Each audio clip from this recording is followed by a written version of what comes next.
Olá, meu querido, minha querida, seja bem-vindo, seja bem-vinda ao programa Em Frente. Que bom ter você aqui.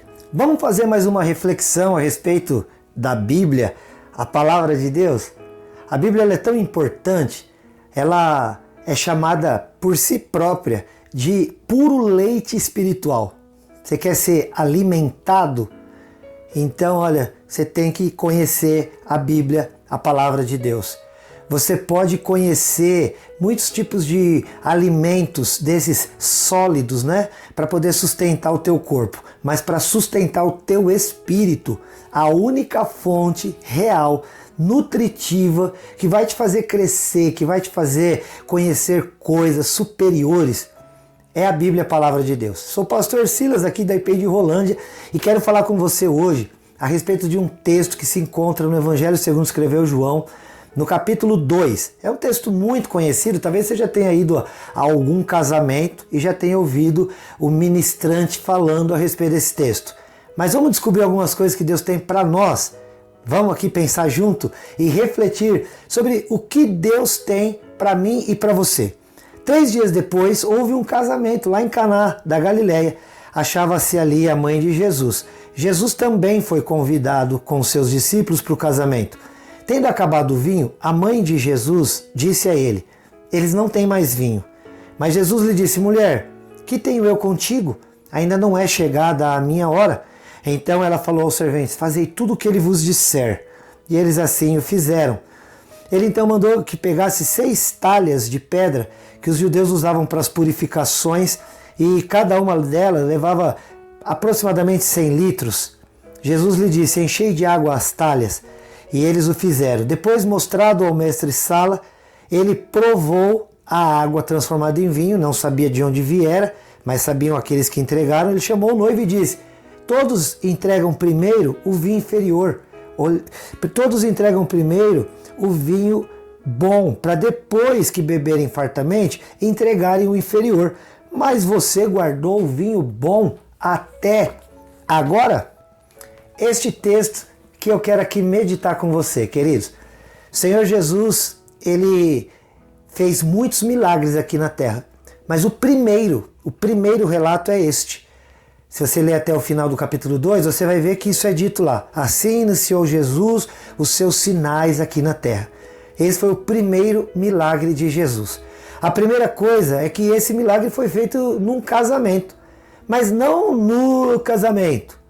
A gente tem uma questão aqui em português, na nossa língua portuguesa, é que é a seguinte, olha, a palavra casamento, ela tem para nós nós temos uma única palavra para 2 coisas. Se falar assim, olha, eu vou ali numa festa de casamento. Você pode ir a uma festa de casamento. É uma coisa que tem começo, tem meio, tem fim, acabou. Agora, você fala assim, depois que a pessoa já casou, e aí? Como é que está o casamento? Depois de passados 3, 5 anos, por exemplo, como que está o seu casamento? Aí já não está mais se falando da festa, não é verdade? Agora você está falando do dia a dia. Eu falo que a língua portuguesa é assim porque na língua inglesa a gente tem uma diferença. Se você vai falar aquela festa lá, é wedding. E se você vai falar do casamento dia a dia, aí é marriage. Só para você saber, uma coisa que não vai fazer grande diferença para nós, mas para que você entenda, porque Jesus aqui, ele entrou na festa, ele foi convidado para estar naquela festa e ele foi e ainda levou consigo os seus discípulos. E olha, é interessante porque Maria, a mãe de Jesus, já estava lá quando ele chegou, não foi ele quem a levou. Alguns até articulam dizendo que Maria provavelmente fosse aparentada daquele pessoal da casa e da festa. Por quê? Porque ela sabia de um detalhe que poucos saberiam, o fato de ter acabado o vinho da festa. Porque seria muito feio, principalmente para o noivo, que deveria ser aquele que iria bancar todas as coisas, alguém ficar sabendo que não tinha dado vinho para todo mundo, não foi o suficiente, ou que ele teve que misturar com água, alguma coisa assim. Maria então sabia desses detalhes, provavelmente ela deveria até, inclusive, segundo alguns pensam, ela poderia estar ajudando na festa. na distribuição, né, dos canapézinhos e também do próprio vinho. Mas, querido, uma coisa é certa, Jesus estava naquela festa. De maneira que eu entendo que não é um problema você estar em certos ambientes. A única questão é, você tem sabido a hora que deu, a hora que acabou, a hora que está na hora de você ir embora? Algumas pessoas falam, pastor, o senhor realmente fala isso, né? Jesus era um homem que ia para as festas, não sou eu que falo. Em João 2, Jesus está indo para uma festa. Em João 5, Jesus está indo para uma festa. Em João 7, Jesus aparece em uma festa. E em outras ocasiões também Jesus aparece em festas. Mas aqui no capítulo 2 de João, a Bíblia diz que Jesus Cristo, depois de ter feito este milagre ali, ter transformado água em vinho, ele se retira. Ele não fica o tempo inteiro. A festa tem um limite. Ela tem uma duração. Mas a duração das festas, principalmente as bodas de casamento de um judeu, chegava a durar até 7 dias. Mas a Bíblia diz que logo depois de Jesus ter completado a sua obra ali, ter feito o que ele deveria fazer como agora o Filho de Deus agindo aqui na terra e iniciar ali os seus milagres, os seus sinais, os seus prodígios, as suas maravilhas, a Bíblia diz que ele saiu e ele foi embora e junto com ele foram os seus discípulos. Então, querido, não é um problema você estar em certos ambientes. A questão é, você está sabendo a hora de sair do ambiente? O problema não é a chegada, o problema é a saída. Às vezes a gente está vivendo em certos lugares que não nos têm feito bem. Você já reparou? Que às vezes você está envolvido com pessoas, com lugares, com situações, circunstâncias que você não deveria mais. Já deu, passou o tempo e você continua ali. Então olha, hoje Deus está falando para você, olha ao teu redor. Eu costumo pensar assim, será que eu devo ficar em determinado ambiente? Então eu fecho os meus olhos e eu procuro fazer uma oração. Eu procuro sentir a presença de Deus. Embora a gente não viva por sensação não. A gente vive por fé e pela regra de fé e prática que é a Bíblia, a palavra de Deus. Mas às vezes é válido. Será que esse ambiente... Olha, tem um livro chamado Em Seus Passos, o que faria Jesus? Tenta imaginar essa cena. Jesus estaria aqui até agora? Há lugares, queridos, que eu já percebi. Não, Jesus não ficaria até o fim. Jesus iria, seria simpático, abraçaria as pessoas, falaria boas palavras, estaria ali com as pessoas para, se possível, fazer bem para elas, se elas assim o quisessem e desejassem. Mas chegou uma hora que ele foi embora. E é interessante que junto com ele foram os seus discípulos. Aqueles homens que estavam com ele sabiam a hora de chegar e a hora de sair. Não há problema você estar em certos ambientes. Você precisa saber a hora que deu. Não é problema você estar com certas pessoas. A questão é, você tem sabido a hora de deixar, de afastar? Em Eclesiastes capítulo 3 fala assim, há tempo para tudo debaixo do sol. Há tempo para tudo. Há tempo, querido, de abraçar e de desabraçar. Há tempo de sorrir, mas também há tempo de chorar. Há tempo de recolher pedra, mas também há tempo de jogar pedra. E também há tempo de chegar, mas tem tempo de sair.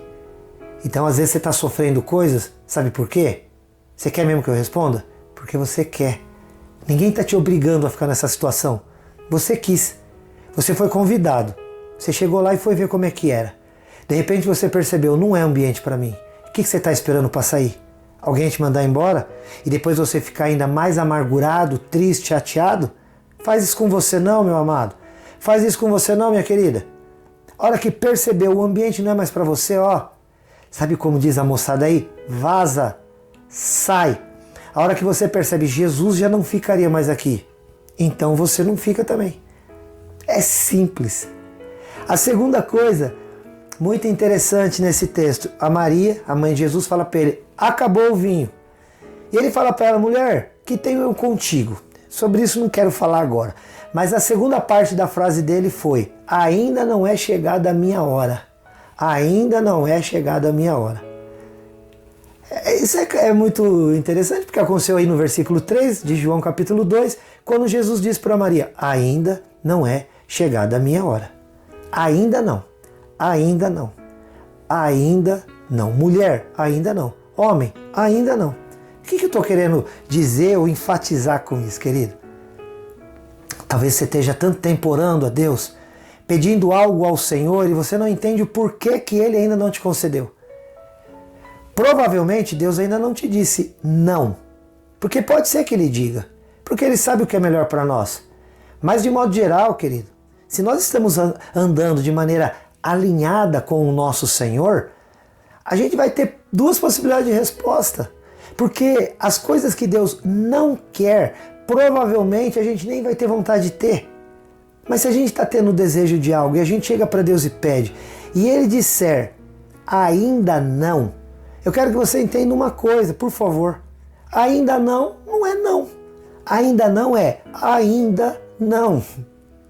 Ainda não é sim, só não é agora. Ainda não é você vai ter, só não é neste momento. Aguarda, espera, tenha paciência, porque vai ter, mas ainda não. Talvez o Senhor já te diga logo, sim, recebe, toma. Mas não é sempre assim não. De modo geral, Deus Ele prefere colocar a gente num processo. Ele prefere nos colocar em um processo no qual nós vamos crescer, amadurecer, melhorar como seres humanos, como filhos de Deus, como servos do Altíssimo. E aí Ele nos entrega. Fica amargurado? Não. Não fica abatido, não fica desse jeito. Para quê? A Bíblia fala assim, olha, a sua ansiedade te faz crescer 1 centímetro? 2? Não. A nossa ansiedade nos faz, prostrar. Tem gente andando encurvada, porque está amargurada, porque ficou esperando algo que ainda não recebeu. Mas ainda não. Mulher, ainda não é chegada a minha hora. Mas querido, no versículo 6, o milagre acontece. Então o ainda não daquela hora era um sim, só que não naquele momento. Passaram-se 4 versículos, aconteceu o milagre. Não demora. E o ainda não de Deus se tornará o sim que você tem buscado da parte dele. Dá para esperar? Se você consegue esperar, você vai viver nessa terra milagres. Você vai comer o melhor dessa terra, conforme diz Isaías 1,19. Aguarda no Senhor. E a terceira e última coisa, depois que a água foi transformada em vinho, eles levam ao mestre Sala, o organizador da festa, que prova a água transformada em vinho. Ele prova a água. Querido, você percebeu uma coisa? A água foi provada. E ele percebeu, é vinho e dos doces. Depois que a gente passa pela prova, depois que somos provados, aquilo que era insípido, sem gosto, sem cheiro, sem sabor, passa a ficar doce. Talvez você esteja assim. Talvez você esteja sendo provado. Mas depois que você for provado, você vai ser transformado. E a tua vida que parecia não ter gosto, não ter cheiro, não ter sabor, agora, meu querido e minha querida, a tua vida vai ter paz, alegria, vai ter sentido, vai ser maravilhoso. As pessoas vão se espantar, todo mundo entrega o pior primeiro. Aliás, entrega o melhor, entrega o vinho bom primeiro para depois deixar por fim aquilo que sobra. Mas, querido, você ainda agora, pode ser que o tempo tenha passado e você falar, não dá mais tempo. Dá tempo de viver o melhor de Deus. Talvez você esteja sendo provado. Se você está sendo provado, saia aprovado. E Deus vai te dar graça. Em nome de Jesus. De uma vida amarga ou de uma vida sem sabor, você vai ficar doce. E a palavra de Deus te afirma que você vai ser transformado. E por isso abençoado. Que Deus te abençoe, meu amado. Sou o pastor Silas aqui da IP de Rolândia. Olha, entra aí nas nossas redes sociais, hein? Facebook, Instagram, vai se inscreve no nosso canal do YouTube, aciona lá o sininho. E também, deixa eu te falar uma coisa, você quer mandar um recado para nós? 439-9147-5007 é o nosso WhatsApp. Vai lá, te espero para poder orar com você, trocar uma ideia, quem sabe te receber aqui, vai ser muito bom. Deixa eu te falar uma coisa finalmente, eu aqui te amo em Jesus. Tchau, Deus te abençoe, até o próximo, se Deus quiser.